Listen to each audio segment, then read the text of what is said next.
यशोदा मैया ठाकुर जी का बहुत ध्यान रख रही है। पूतना के बाद थोड़ी शांति।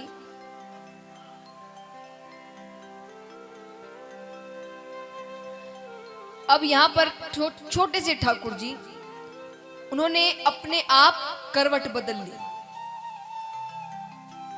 अब देखिए ठाकुर जी से इतना प्रेम है कि करवट बदल ली।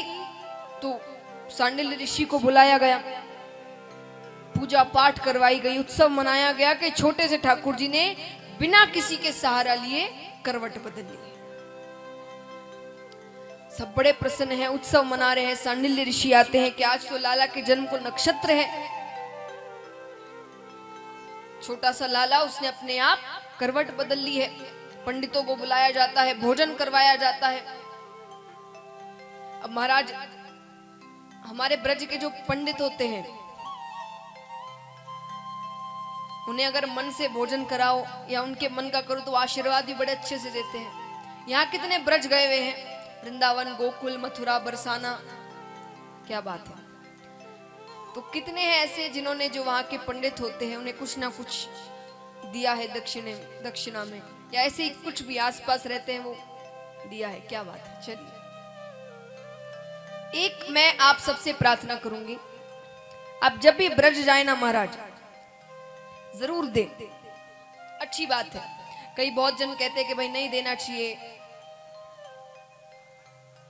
कुछ कहते हैं कुछ ऐसे होते, कुछ वैसे होते, वो जैसे भी होते हैं हमें देना चाहिए। हम वहां गए हैं तो हमें कुछ ना कुछ देना चाहिए, लेकिन थोड़ा रुक कर देना चाहिए। क्यों? उसका आनंद अलग है। देखिए पहले तो आप जब जाते हैं वो आपके पीछे आते हैं, पहले तो बहुत तारीफ करेंगे, आपकी प्रशंसा करेंगे, बड़े आशीर्वाद देंगे।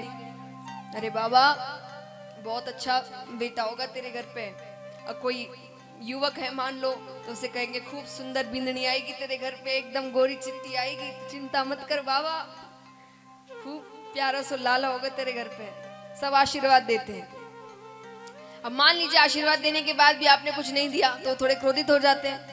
फिर वो आपसे कहेंगे हम सब जाने, अरे जो साथ आए ना पहले से बता कर रखो है कि पंडन ने मत दीजो, सब जाने हम, और पहले से इनके साथ मीटिंग करके रखे है, वो कभी माने दीजो, पंडन ने मत दीजो। तो ये सारी बातें। और फिर मान लीजिए इतना सुनने के बाद आपने दे दिया, तब फिर वापस आपकी प्रशंसा करेंगे अरे बाबा हम तो ऊपर ऊपर से बोले, मन से तो साफ है, हम तो सिर्फ ऊपर ऊपर से बोले।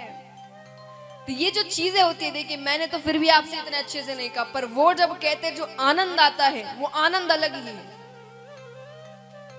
तो ब्रज जाए तो उसका भी आनंद ले, तो जरूर दे पर थोड़ा रुक कर दे, उनकी ये बातें सुने। तो महाराज जो अगली बार आप ब्रज जाए तो जरूर ऐसा करना, आपको लगे आप तब फिर मुझे याद करोगे कि सच्ची में आनंद आया है।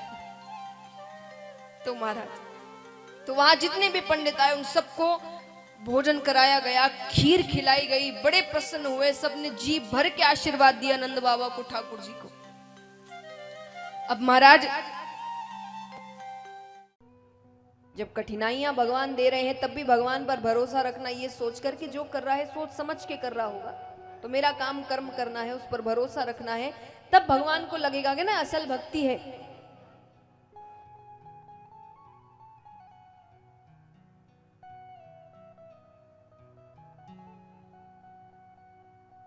तो भगवान जब परीक्षा लेते हैं तो परीक्षा का अर्थ है कठिन परिस्थितियां, तो भगवान बड़ी परीक्षाएं लेते हैं।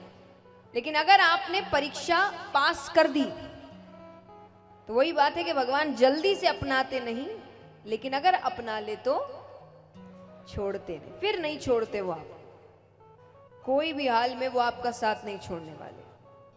और यही बुरा में भी है कि भगवान जल्दी से पकड़ते नहीं, यानी आप जब गलतियां करते हैं भगवान एक बार किसी ना किसी तरीके से आपको समझाते हैं, कोई दूसरा कह रहा है, परिस्थितियां विपरीत होने लगती है, यानी भगवान बता रहे हैं तुम गलत जा रहे हो। और जब व्यक्ति नहीं मानता, उसको ऐसा वो कहते हैं ना विनाश काले विपरीत बुद्धि, बुद्धि विपरीत हो जाती है उसकी।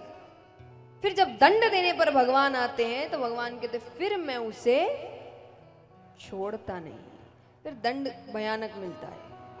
पर उससे पहले भगवान बहुत समझाते हैं। अलग अलग तरीकों से समझाते हैं कि गलत है, गलत है, पर व्यक्ति नहीं मानता, अपने अहंकार में होता है, अपने घमंड में होता है।